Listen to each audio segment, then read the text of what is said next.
Now recently we heard about Raila Odinga's manifesto. What's your say about them? Can they be achieved? Thank you so much. First of all, the main agenda of our Roots Party is to resuscitate this economy. And as you all know, we stand for one thing. We want to legalize bang in this country. That is the only way we can collect the money, the revenue that is needed to ensure that we achieve economic liberation in this country. These friends of mine, these two brothers of mine, can't keep on singing to us what has been sung way before. That we will do this, we will do that, we will do that. But these are just things that they've always been saying for each election cycle. But for us, we want to help this country. This country is tired of all these faces being in every election. We need fresh blood. We need fresh blood. My friend here, his party leader has been the deputy president of this country. Why couldn't he have achieved the bottoms up while he was there? You can't be claiming that at this particular time you are now seeing the problems, but while you are there, those problems were invisible, and you are part of the problem. You are part of the problem, and you are claiming that you want to extricate us from this situation. Oh, okay. You can't be lying to us. Okay, if I may answer you. Yes. Okay, I know. By law, he's the deputy president. Yes. Until 9th August. Yes. He's the deputy president. Yes.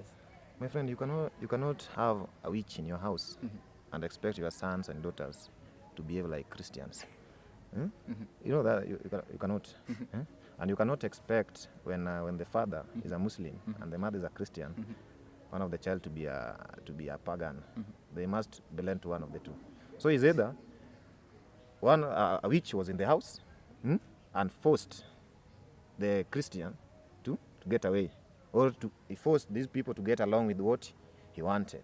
You see, so like you see, all these problems that are you trying to mean that the president was a witch? You people. I know that I told you His Excellency, the president, the fourth, the son of the first president. So what I want to bring it to your mind, all these problems, you came to realize that this guy, you started questioning this guy deputy presidency after handshake, right? Yes. That's when people started complaining that, he has been a deputy president for 10 years, 9 years, 7 years. But he was told to resign. He was told by who? By the president. If he was feeling pressed. My friend, he was told to resign. But he never mentioned names. He never mentioned names. He refused. He never mentioned the name. You see, like the president was talking about, if you feel that you are out of the picture, you can resign. If you feel. Yes. But you see, this is the deputy president. He's ready to attend all functions that are organized by the government. Even 1 or 2 months ago, he attended the cabinet secretary's meeting as a deputy president, not as a Kenyan. The reason why he attended that thing, he had the right to be there as a deputy president. You see, when this thing of giving super CS, these super cabinet secretary roles, too much roles, it affected because some roles were taken from the deputy president's office. You see, in fact, the majority of the roles, a super cabinet secretary should just be like a secretary to all these cabinet secretaries. You see, should be doing the roles that are aligned to the reports, documentation, and how all these other ministries are doing their work. Let me respond to these people. They have done a lot of lies here. First of all, Steve James have called himself a hustler. Anyone who have a dictionary here should confirm something to me. Number one, a hustler is someone who receives his wealth through illicit means, which the deputy president is. Kenyans are not hustlers. Kenyans are strugglers who are making ends to meet. Kenyans are not thieves. Let's get those facts right. But dictionary meaning of a hustler is a thief. Someone who is getting wealth through illicit means. Number two, a hustler is a male prostitute, or basically a prostitute. So we are debating with thieves and prostitutes. No problem. We credit you that there's freedom. Thieves and prostitutes, Okay, let me come to this. They have talked about some issues about the presidency, unlike Ruto being the best out of the four. I want to take him back to Y92, if he serves him right. Ruto is not a newcomer in the elections. Exactly. They call themselves hustlers. Since 1992, since Ruto got involved into the politics of this country, Ruto have never supported a struggling Kenyan into power. In the year 1997, even people like James Orengo, who knows the father of James Orengo? No one knows. You may say my presidential aspirant, the dad, was there at the first elections of this country, or to fight for the freedom. Actually, Jaramogi Oginga Odinga never enjoyed the benefits of this country. He was there to fight for you. Once the country was given to you, you denied him the opportunity. You remember Limuru? When those meetings were being held there?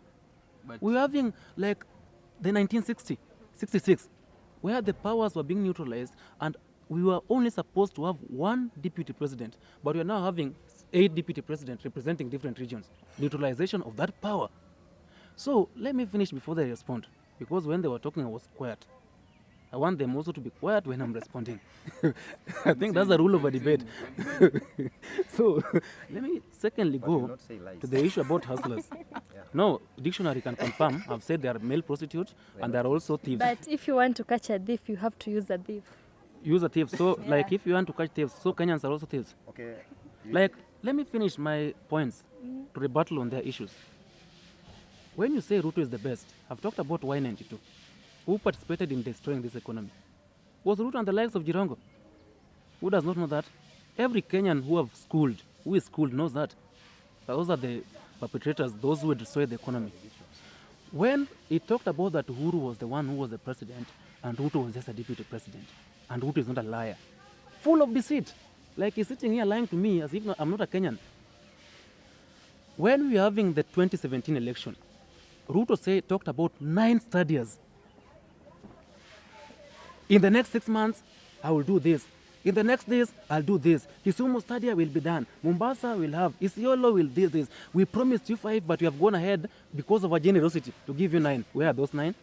He's talking, that's not lying. He's talking about even the issue about textile industry. Today, I think, is 9th of June. Confirm Ruto's speech after being cleared on 4th of June 2022 at Am Kunchy. When he talked about that our TVET people are going to produce people that can do a better production, that will not have to hire things from outside, will not have to import. Then this guy here, because he have not even followed this presidential aspirant, comes here to lie to us, Ruto is, I've done this, I've done this. I think when we are having this debate, we don't need to have speculation. We need to support our debates with factual details. So when they are talking Bang, what they are failing to tell us, Wajakoya, with all the accolade issues he has, like about education, we appreciate that. But Wajakoya is bringing a foreign issue here. We want to do Bang. My question is, even tobacco is a drug. Is tobacco bringing a lot of money to Kenyans? How many people use tobacco in Kenya? So these are fallacies. Like someone who have school cannot talk about, I want to legalize Bang. If today you put Bang to be that legal, no one will even buy it at a cost. Then you are saying you want to export. How many countries have legalized Bang? so You want to many. export it to where? So these things that Wajakoya is talking about. Number 2, we know both like Bang has also its adverse effects in the society. We are Christians. We are raised in I was raised in a Christian upbringing. I cannot talk about Bang as a substance to fail our corruption. There are better countries. What Kenyans lack is not money. Kenyans lack good governance that Right Honorable Raila Odinga, the 5th president in waiting, is going to solve. So these people should address the issue as it is. Our problem as a country is not lies being perpetuated by Ruto. Our problem as a country are not foreign language being brought. I'll do CG venom. If you kill snakes, there are those that are employed in this other industry. We promote science. You promote this science by country. selling venom. I We think promote these people are science. hilarious. We So I promote think science. the 2 gentlemen There are so many should snakes come to in this reality. country. We need to come to reality because you want to kill all snakes. There are those that have done There are science, animal husbandry, who are protecting those animals. We have tourism who are coming to see our snakes. You want to kill them and export everything. So as you are doing that, remember you are also affecting other sectors. He talked about suspending constitution for 6 months. That constitution is what have been used to qualify him to contest. Then Wajackoya is coming and telling us, I can suspend constitution for 6 months. If today I suspend constitution for 6 months, number one thing, I can kill him and I'll not be charged anywhere. I can rape any lady, anyhowly, and nothing can happen. So we are going to have a state of lawlessness in the country. Then they say that is the best way to produce. I think maybe they're also high. Even himself that is seated here, maybe have taken some banks. So they are talking under influence of something. But as a Christian, out of upbringing, Ruto is a thief, non-thief, because even he calls himself a hustler. Themselves, they want to sell bank to people. I am not support of thieves and people of immoral upbringing. Thank you. But the reason why you guys may clarify, I don't know, he's a thief, he's a male prostitute. You see, a hustler, when you go to these our daily jobs, like when someone attends a mjengo, the guy is hustling his way out to get an ends meet at the end of the day. That's the reason why an individual wakes up at 5, goes to a farm or a site to request for a job, so that at the end of the day he hustles his way out. Because we cannot be living in a fallacy that everyone can make it without doing something. There are some people that are already successful, and there are some people that are making their way to be successful, and there are some people that is when they are starting. These things are journey, and what the country needs, we cannot be in a state where everybody, like we clarify that everybody, when those people that are successful talks, the others listen. We cannot be living that we are divided in two groups, that we have the oppressors and the oppressed. Cannot be oppressed by some few individual tycoons that I see daily. They are associated with His Excellency Raila Amolo Odinga daily. Whenever you see Raila, you'll see all these people that they have, these people that have the economy of the nation at their stomach. Name them. Eh? The likes of, if I can talk about your county is here. The guy has nothing, totally nothing. And the same county is where Raila Amolo Odinga comes from, James Orengo. Which guy has nothing? Like, talk about those people that you have said have the economy at their belly. I want to know those people. You are diverting from what you told him. You said Raila is being accompanied by those who have the economy of the country at their belly. Okay. But now when he's asked, he's saying, yeah, there's nothing. Okay. So those who have nothing are now again having the economy at their belly. Say those names. You see, Awiti, an individual like Cyprian Awiti, Amotra Sanga, you are governor and governor of Homa Bay. So they are the people that have the economy at their belly. Whenever, if you can ask an Homa Bay resident that why is the economy of Homa Bay very poor, they'll ask you that, okay, who is our governor? Like our governor takes a allocation of the country revenues money and divide a certain percentage and allocate it to Raila's duty. That is foolishness. And you claim to have elected an individual in the name that Raila gave us something called devolution.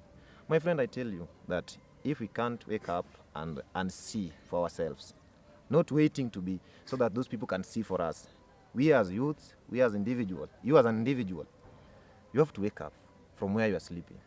Let me respond to what you have said, because you have mentioned my candidate directly.